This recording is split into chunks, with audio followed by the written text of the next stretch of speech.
On this episode of MythBusters, there's peril on the high seas as the team tests out cures for seasickness. Well, they may work for Barry Manilow, but they don't work for crap for me. And Adam and Jamie hit the road for a fuel efficiency special. That's it. I just petered out. Plus, the MythBusters star in their very own cartoon, featuring shotgun shenanigans. This time we're going for total annihilation. Can shoving your finger into a gun barrel really save your life? Who are the MythBusters? Adam Savage. Jamie Hyneman. This is gonna kill you. Tori Balachi. Very excited about this. Carrie Byron. Look, he cracked into his skull. And Grant Imahara. Don't say anything. Between them, over 50 years of special effects experience. That's what I'm talking about. They don't just tell the myths. They put them to the test.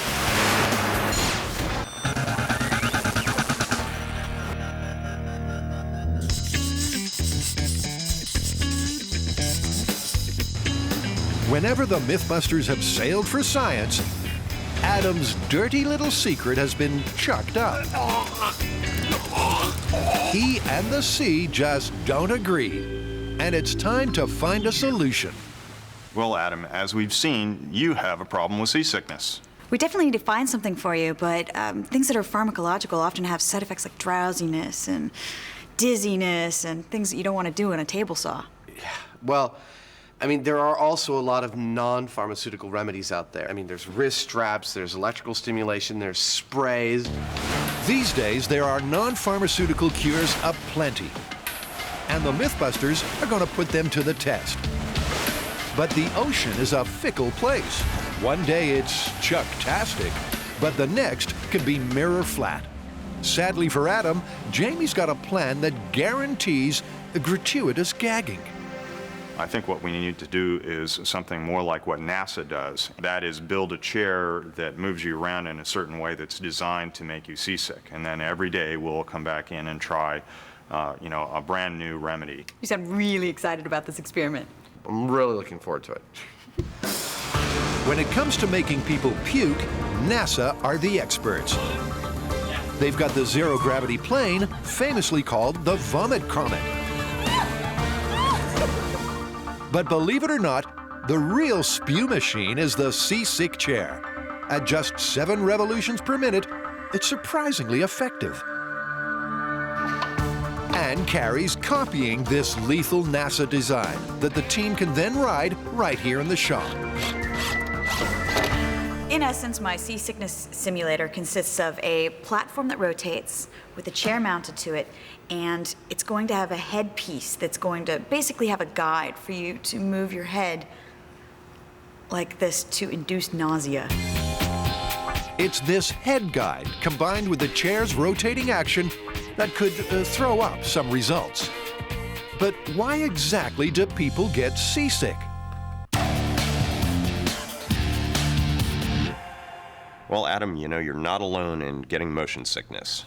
Fishermen get it, Navy personnel get it, and our researchers even turned up that 90% of NASA's astronauts get it. Well, it is always a relief not to be alone in a specific ailment, but what causes motion sickness? Why are so many people affected by it? You're on a boat or something, and your eyes are telling you that the walls and the furniture, the table, is all stationary, but your other senses, your inner ear, your fine muscle controls, all of those things are telling you something else. So it's this confusing input of signals. And the result is that I throw up? It's all down to the senses not singing from the same song sheet. And the poor old brain being barraged with conflicting information, well, just can't compute. With the sick headpiece ready, it's time for the auditions. Only people who get seasick can help find a cure that works. So before the experiment can start, the whole team must go for a spin to see who feels the effects. Go. And likely spewer, Adam, is up first. I gotta tell you, it's already pretty disorienting. All right, Jamie's gonna time it, and I'm gonna tell you what to do with your head. Forward, back,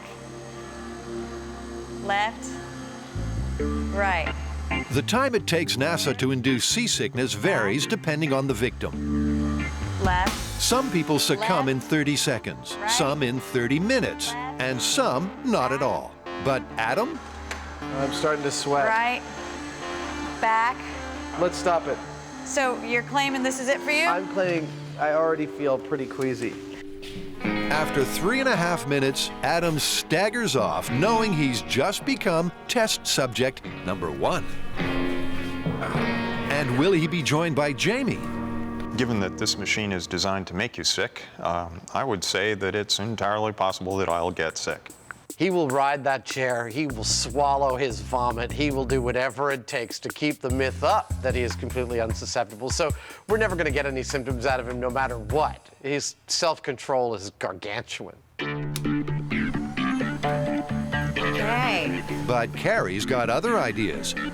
Left, She's trying everything to turn Jamie green. back, forward, back, forward, back, left, forward, right, back, forward, back. After half an hour, how's he doing?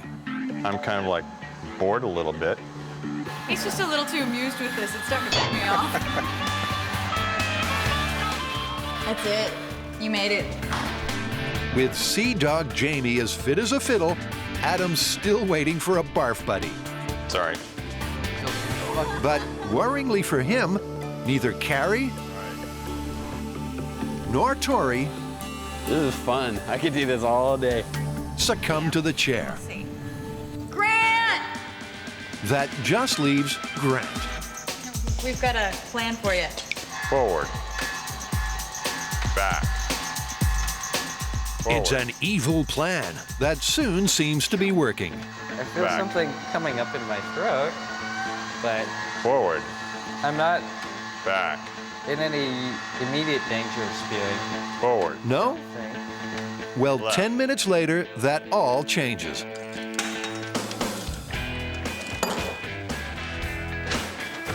Uh-oh. So Grant's going to be Adam's puke partner. But before the clinical trials can begin, the team is going to hit the road with another myth.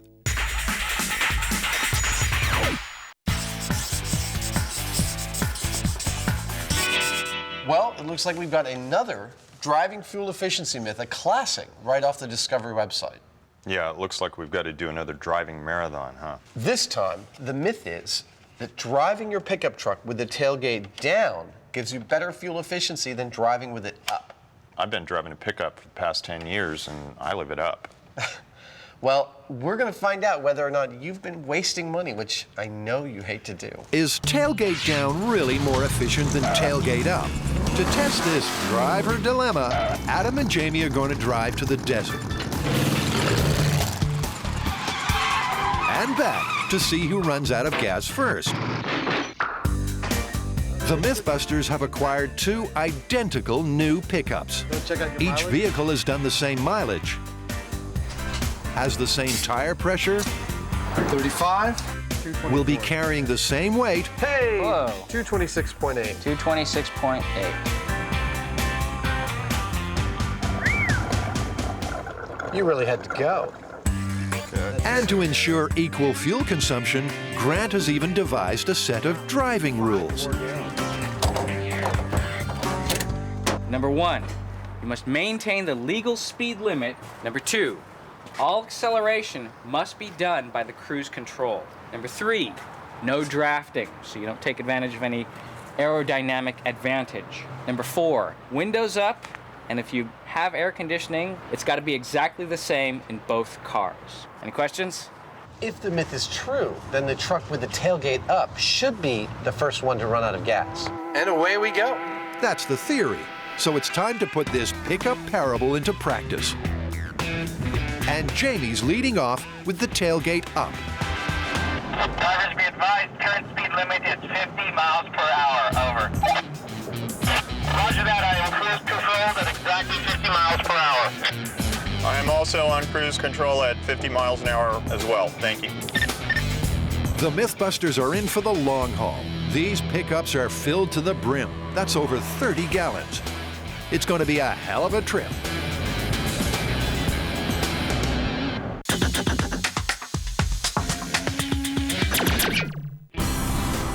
In the tailgate fuel efficiency controversy, Adam and Jamie are on the road again. We copy that, Red Leader, decelerating to 60 miles per hour. So far, there's no discernible difference in gas consumption, but they're only 150 miles out of San Fran. There's time yet for another myth.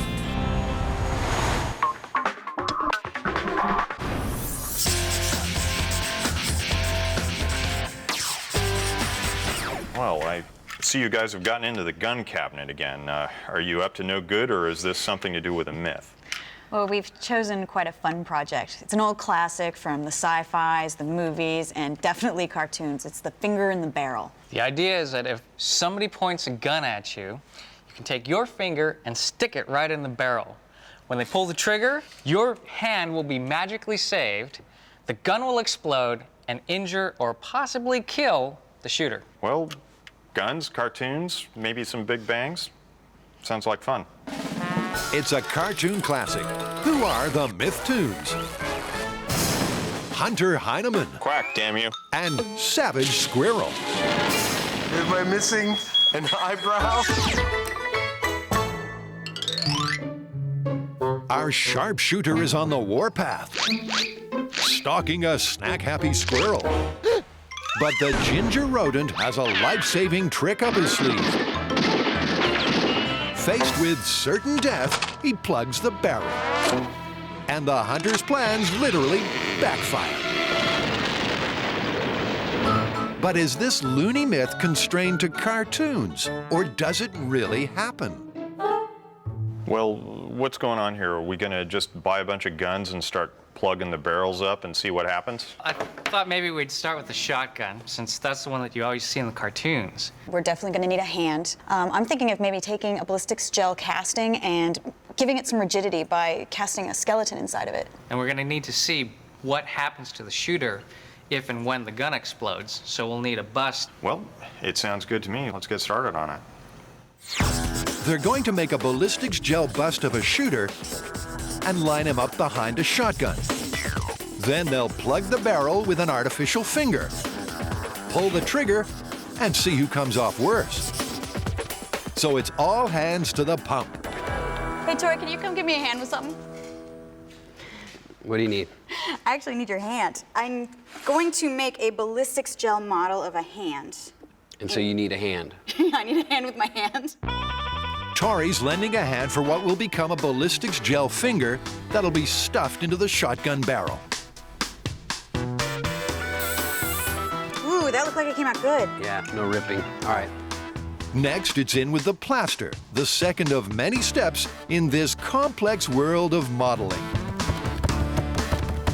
As Carrie beats out the bubbles, Tori and Grant decide to get ahead. Okay, so why are we at the makeup shop? Well, we're gonna do a live cast, and we need the materials to do that. And we've decided that you're the one that we're gonna do the live cast on, so let's go. What? Grant's been volunteered to be the live cast model for their ballistics gel shooter.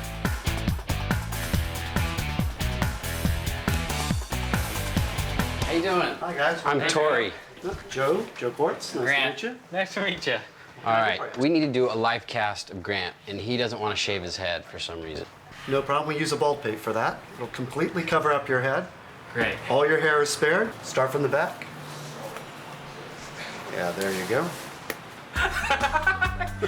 Dude. What do you think? It's a good look, right? Yeah. Can he wear this out? Yeah. Can I borrow this for the weekend? Now you. Oh. There goes the mustache. Yeah. Okay. So when you're ready to cast, what you want to do is go Olympic swimmer. and you'll need somebody else to come by and draw a line exactly where you want. Great. Good. Are we done? That looks great. Okay.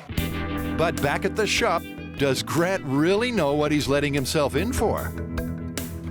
I've never had a live cast done of me before, but in the 12 or so years that I worked for Lucasfilm, I portrayed many costume characters, and I've been encased head to toe in fiberglass. So this, I think this will be a walk in the park compared to that. Now that's a strange feeling. Just like they do in the movies, Tori's first going to cover Grant in blue mold mixture and then plaster him with plaster. Let's have a safety word in case you start freaking out. Oh, like help, get this stuff off me? Yeah. Something like that. Yeah, I like help. Help's good. That's easy to remember. Okay. Easy to remember, but unlikely to be needed because these guys are trained professionals. Oh, that is just as nasty as I expected it to feel.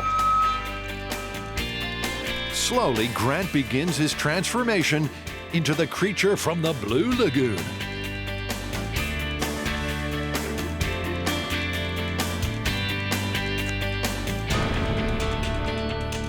How you doing, little buddy? I'm not sure I understand that. If you're okay, I want you to grunt twice. I think he's all right. From a grunting swamp thing, Tori switches horror genre as the mummy returns. Looks really frightening from this side. For Grant, this is where it gets really uncomfortable.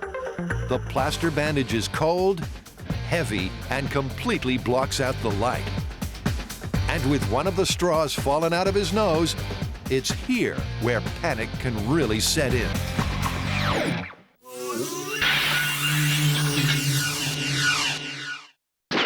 The MythBusters are investigating a classic cartoon calamity. Can shoving your fingers into a shotgun barrel cause an explosive backfire? Carrie's been modeling a finger that she's going to shove into the shotgun barrel. While Tori's been making a model shooter. In this case, a live cast of Grant. Luckily for Grant, Tori has done this before. One time I had to do an actress's legs. I was making a mermaid suit, and that was probably one of the times where I was most nervous because she was very good looking, and I didn't know her. And you know, there were certain areas that you have to put the material on, but you're just kind of cautious about it. Okay, dude, you ready to come out? For Tori, there's no more beating about the bush. It's time to rescue Grant. I can't get it off.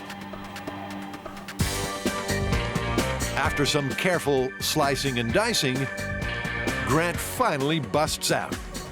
The last part was difficult, wasn't it? He's sucking air like a fish out of water, but unlike said fish, he'll live. One of the straws failed about halfway through the alginate. I was getting close to calling it, but I figured we'd come this far. Let's just go with one straw. It was the last straw, but it worked. As Tori heads on towards a ballistics gel version, Grant's being honored for his bravery with a trip to the police firing range. Wow. Because someone needs to check that the MythBusters shotgun still works. So this is the 3-inch deer slug out of a shotgun. After all, last time it was used, it got rather wet. 3, 2, 1. As did the rest of the shop.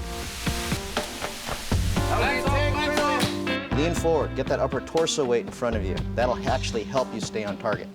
3, 2, 1. Bingo. This sure ain't no water pistol. If it's not touching you, it's going to kick you. In 3, 2. But best to double check. Much better, huh? Fortunately, Grant soon remembers that he's also here to ask gun expert Alan Normandy what might cause a banana peel explosion.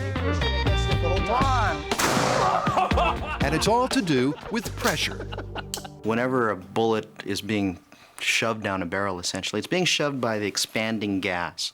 So as the gunpowder burns, the gases expand. Now, if you plug that barrel, now you're not giving the escaping gases anywhere to go. So it's going to go ahead and find some way out. So let's get this straight. When a bullet is fired, a small explosion occurs. As the gas expands, it forces the bullet through and out of the barrel.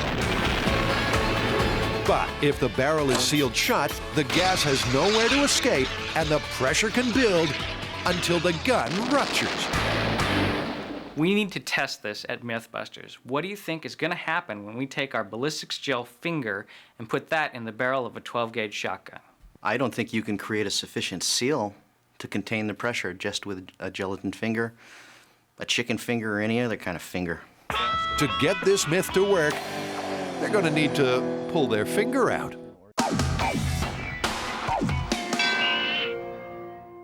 Back with the Tailgate Challenge, Adam and Jamie are halfway through. They've driven over 300 miles, and yet so far there appears to be no difference between tailgate up and tailgate down. So how much gas did you use? I'm just about at half a tank. Yeah, I'm spot on at half. These things are like behemoths in the tank department. Well, there's something for them to dream about until dawn breaks and they set off once more. If the myth is true, then tailgate up Jamie should run out of gas well before tailgate down Adam. But 8 hours and 200 miles later, there's a surprise in store. I put the key in the vehicle and the fuel gauge needle just doesn't do anything. I'm expecting to start sputtering any second now. And sure enough, a couple of miles further on, that's it, I just petered out. We're about 40 miles outside of San Francisco, just at the Altamont Pass, and I just finally ran out of gas with the tailgate down. As Adam refuels to get home, tailgate up Jamie carries on. Remember that these cars were carbon copies and they were driven in an identical way. Yet, remarkably, tailgate up runs dry nearly 30 miles further down the track. Yeah, it's definitely out. I'm keying it off, over. Because it's another counterintuitive result, Adam and Jamie head back to base to delve deeper.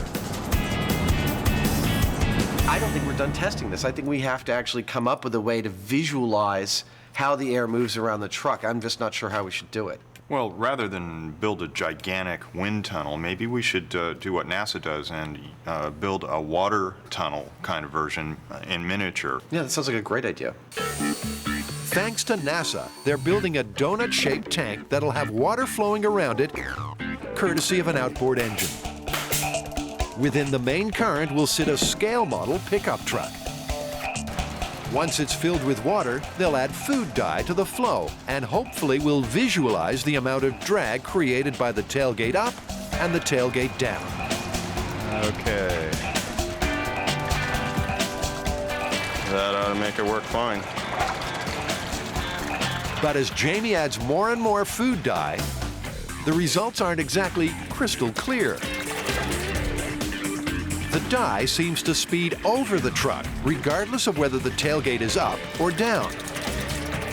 Even on the high speed, it's impossible to see any pattern of turbulence or drag. But what were they hoping for?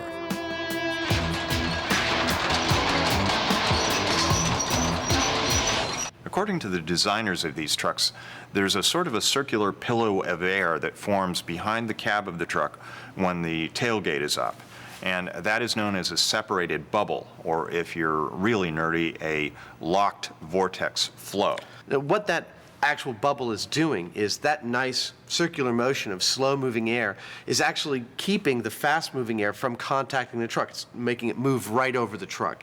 When you move the tailgate down, that actually breaks down that bubble, and the fast-moving air gets caught and brought into the bed of the pickup, producing drag. Believe it or not. Well, with the dye, it was hard to believe. So Adam tries again with oats instead.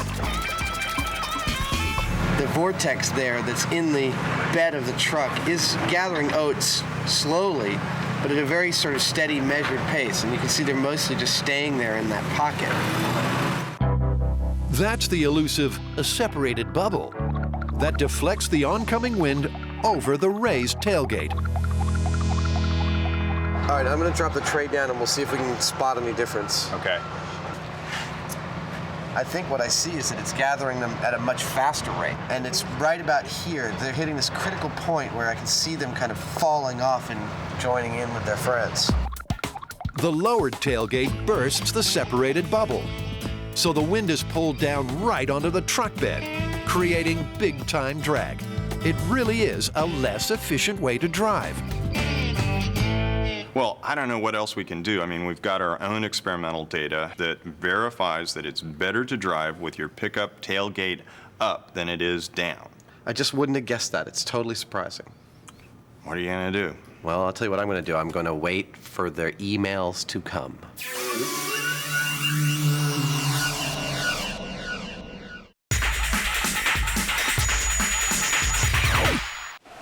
Adam and Grant are putting their lunches on the line as the MythBusters seek a seasickness solution. Each day, they're going to test a different non-pharmaceutical remedy. And first up is the homeopathic tongue tingler. That burned! So apparently the directions are a spray under the tongue as often as needed.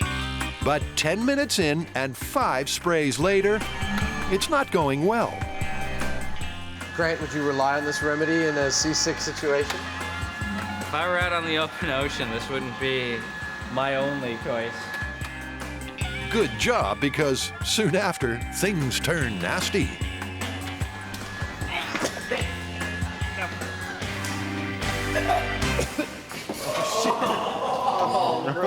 There's a bucket in front of you. Well, that remedy doesn't work.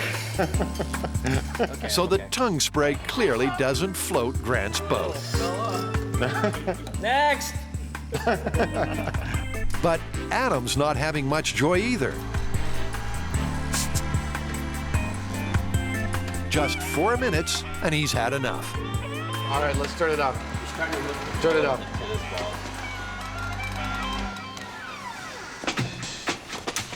You look a little green. I feel a little green. After the boys make a full recovery, it's trial number 2. Next up in our quest for a non-pharmaceutical remedy for seasickness, we've got these little wrist straps, which I think I'm supposed to wear on my wrists. And supposedly, Barry Manilow doesn't travel anywhere without them, and maybe I won't either after this test. They're especially effective when sailing to the Copacabana. I feel better already. All right, let's bring on this view. This time, Adam spins first. You're starting to like it. There's nothing to like about this. And sure enough, 90 seconds later... These aren't working at all. Let's stop. It's like instantaneous today. I don't know why. Well, they may work for Barry Manilow, but they don't work for crap for me. And neither do they work for Grant. Okay, that's it.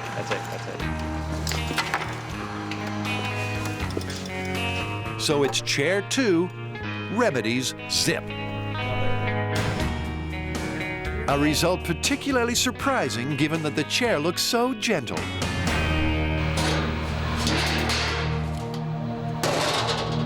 Well, it's probably obvious to anybody that's ever been on a boat and gotten seasick, but hard science actually backs this up. It's not the up and down motion that gets you, it's the rolling side to side and pitching back and forth. And actually, they've done enough studies to dial in on exactly what the frequency is that makes you the most ill, and it turns out to be about 0.2 hertz, about a pitch, roll, or yaw every 5 seconds, which is generally what you'd experience on a large boat. And at frequencies higher than that, the incidences of seasickness drop very quickly. That's why surfers don't get sick and people on big boats do.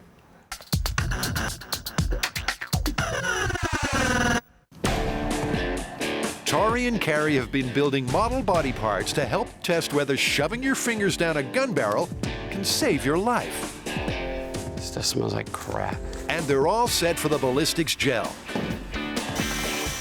Tori's carefully followed the FBI recipe, which means that their head and hand molds should have the consistency of human flesh. And with the ballistics gel body parts chilling in the fridge, the team turns the heat up on safety. Let's cut to the chase.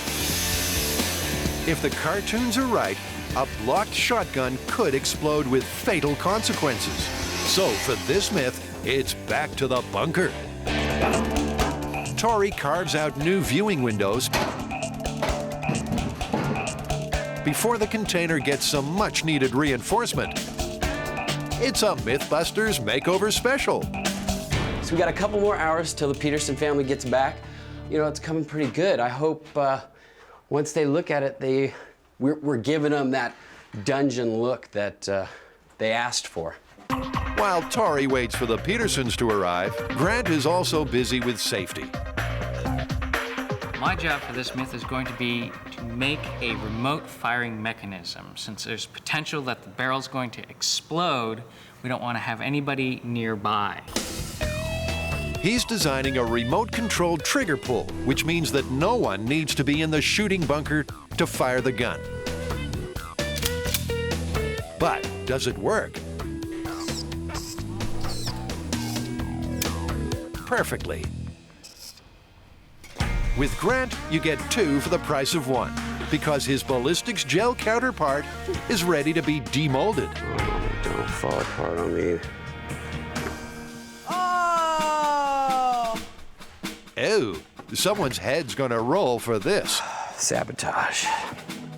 Grant's proving to be one big pain in the neck.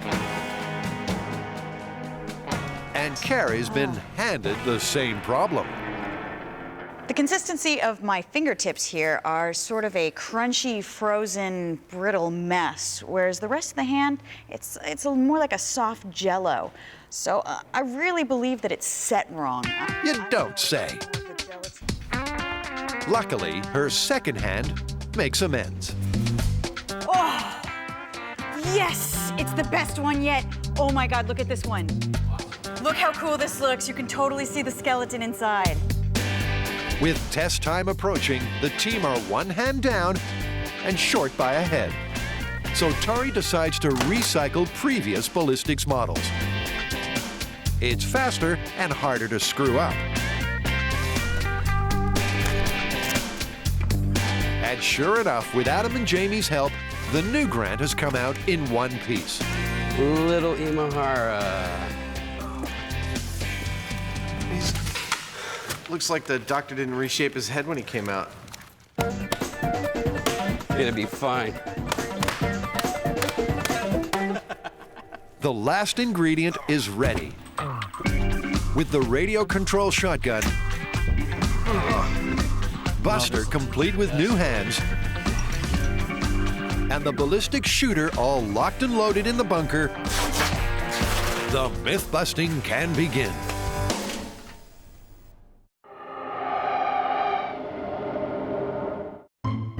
The MythBusters have gone cartoon crazy. Can fingers really stop a shotgun?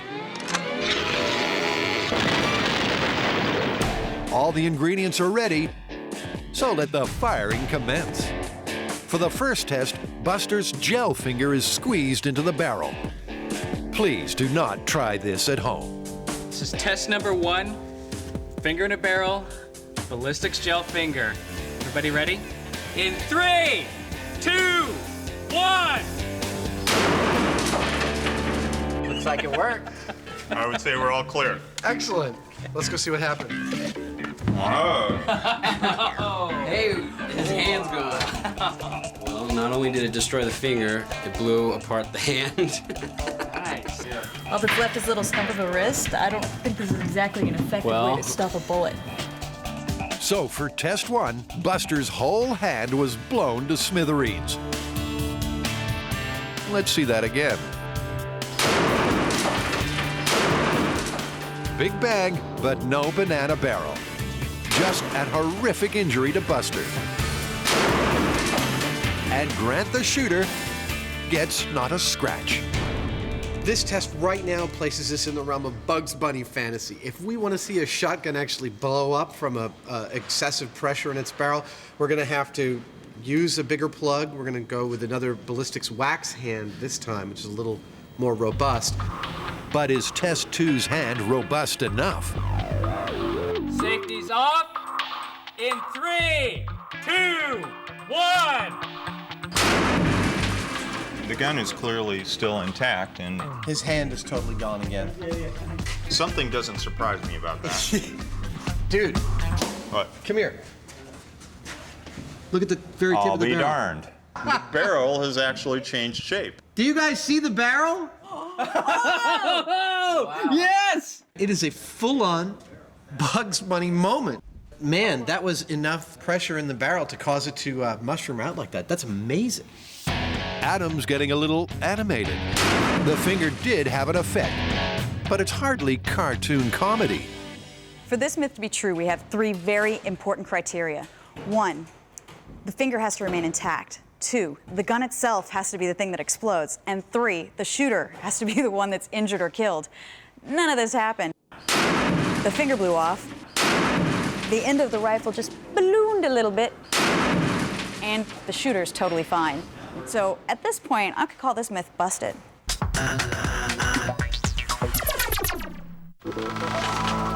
Adam gets seasickness so badly that he vowed to find a solution. So he and Grant have become chuck chums as they test out different cures. But they're avoiding regular medicine because they want a remedy that is side effect free. And today, it's ginger pills. So you took your ginger tablets an hour ago. I did? You're all set to go? Yeah. The roots of ginger have been used by Far Eastern sailors for centuries. And for Adam, ginger seems to be working. Are you feeling any signs of nausea? No. Nothing? Hey, maybe this one works. It seems ginger has made Adam impervious to nausea. Even the sickening whiff of Carrie's sneakers has no effect. I mean, at this point, I'm trying to think of things that are sickening, like when you throw up and you can taste it in your nose and you've got to blow it out of your nose, that kind of stuff. Still not doing anything. After 25 minutes of thinking sick-inducing thoughts, it's all smiles for Adam. Good job. And the same is true for Grant. He does a full half hour with no illness at all. Ginger, at least for these guys, gets the thumbs up. Next day, it's the final non-pharmaceutical test, the electric stimulation wristband. God, that feels weird. I feel it all the way up through my 2 middle fingers. Small shocks on the P6 acupuncture point can relieve the effects of seasickness in some sufferers. It's a newfangled remedy, but for Adam, it's the same old story. Oh. No, we gotta stop. Stop. That thing off, yeah. Get this thing off.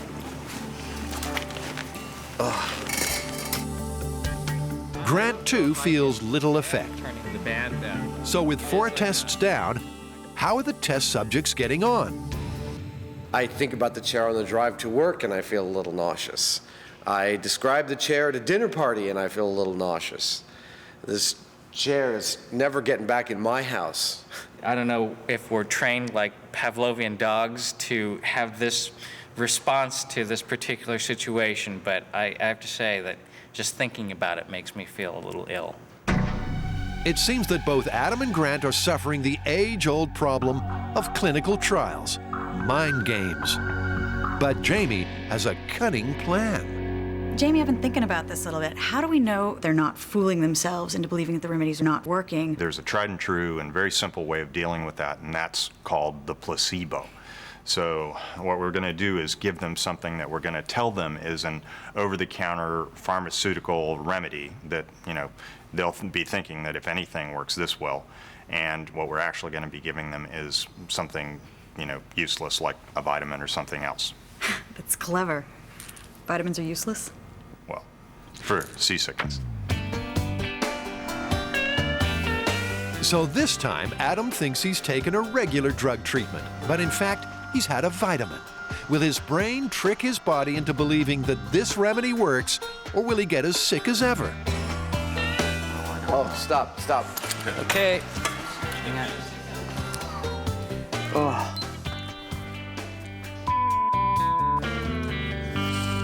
I hate this chair. Well, you're looking at 3 minutes and 35 seconds. No psychological effects with Adam. What you see is what you get. But Grant... Spin me, baby. 20 minutes in, and it's this point that Grant usually begs for mercy. But not today. This is among the most effective, if not the most effective, remedy that I've had so far. Remember that Grant thinks he's taken a medicinal cure, but in fact he's had vitamin B12, which has no effect on motion sickness. He's fallen for the placebo, which means his previous results can no longer be trusted. What's the result with you on this one, Grant? I think it works. You think it works? I'm feeling like it was trying to do something, but, you know, it was just staying down there. I apologize for this. It wasn't my idea, but what you just took was B12. It was a placebo. At the very moment that Jamie revealed that what we had received was a placebo, my very first thought was, crap, we have to do this again. But only once more, today with the real medicinal drug. And sure enough, it works. I can definitely feel the pharmaceuticals in my body, and I can feel how they're not quite holding back all the sick feelings. They're just holding back enough that, you know, I'm functional. Although not that functional. Sorry, I actually just fell asleep there for a second. And Grant, after 15 minutes, there's no nausea. But like Adam, he's feeling the sleepy side effects of the drug. We'll see. Right now, though I feel pretty good, I don't feel very competent to operate heavy machinery or have, you know, be in a life-threatening situation. Lethargy and drowsiness have no place in the myth-busting game. Seasickness has been a real problem for Adam, but will that still be the case? After 6 stomach-churning tests, the results are in. Well, it looks like the pharmaceutical remedy definitely worked on both of you, but you both look a little loopy. I don't think this is going to be the best working condition. No? No. No. So did we find a non-pharmaceutical remedy that'll work for either of you that's not going to leave you looking like you guys do? I think the only thing that really worked without any, you know, major side effects was a ginger pill. Next time I go out on a boat, I'm definitely taking those. I mean, this is a really hard thing to test. I mean, seasickness is very individual, but I think that we can pretty much say ginger pills are plausible. I would agree.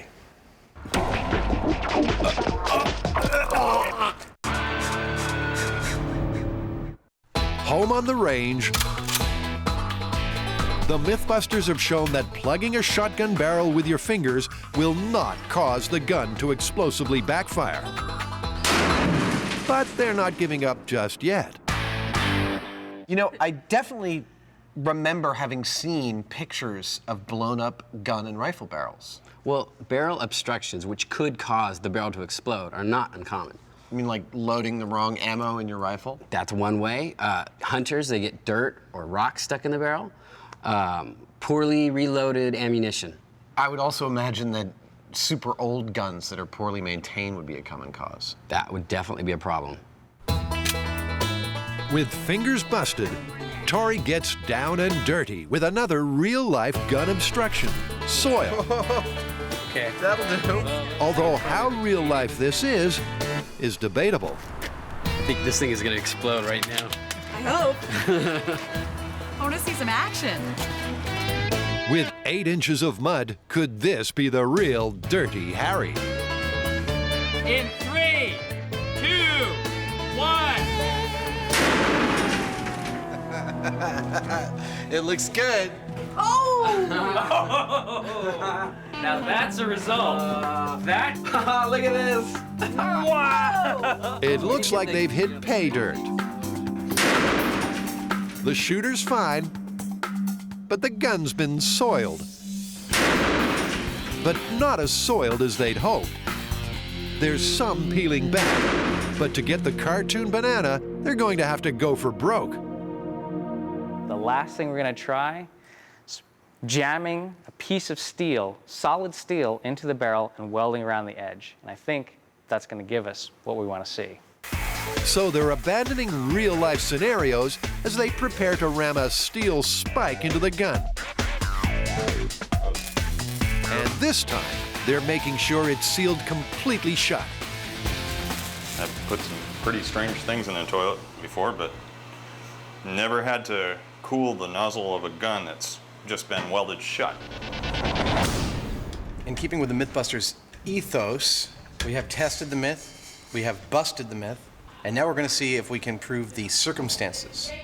We've plugged the barrel with a steel spike that we've welded into the end of the barrel. If anything will make it split like a banana and blow up in the operator's face, it's this. No one in their right mind would fire a rifle in this configuration. Please leave this one to the experts. This time we're going for total annihilation. In 3, 2, 1. Yeah! Something happened. Something happened, but it was no banana ring. The gun simply shot the welded spike straight out.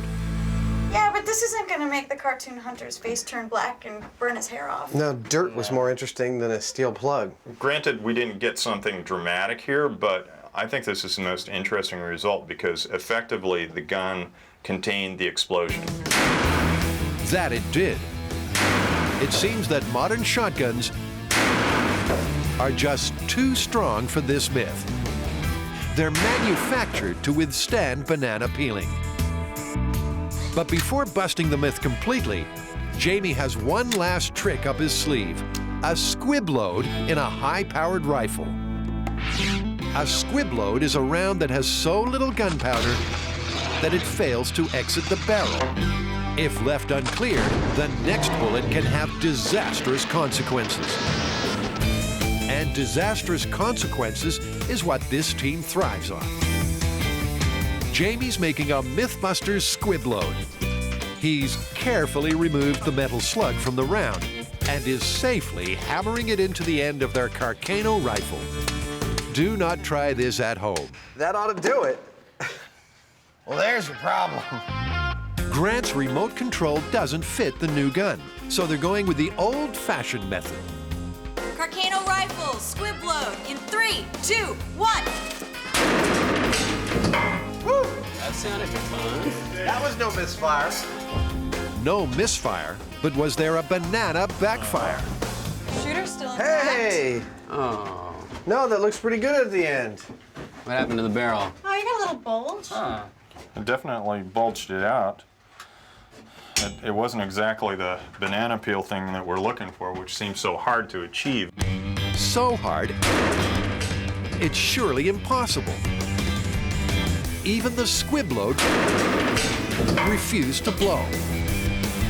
So can anything cause the banana ring? I don't want to count our chickens before they hatch, but I think we may end up revisiting this one. A revisit may indeed beckon. But for now, that's all, folks. You know, it's funny, no matter how long I do this, I never cease to be amazed that there's an element of truth in everything we test. The fact that a finger in a barrel can provide enough blockage to make the barrel blow out, I mean, it's steel, your finger's flesh. I would not have called that. It caught me by surprise. Yeah, but the finger got blown off of both of the hands. Both hands got blown off. But we still didn't get that effect that we're looking for, the banana peeling of the barrel. And the shooter was never damaged or covered with powder burns or anything. The whole idea of this myth, that you could stick your finger in a barrel, remain undamaged while the barrel blew up and the shooter was covered with gunpowder, absolutely busted. I'll agree with you. Remember, don't try this unless you're a cartoon.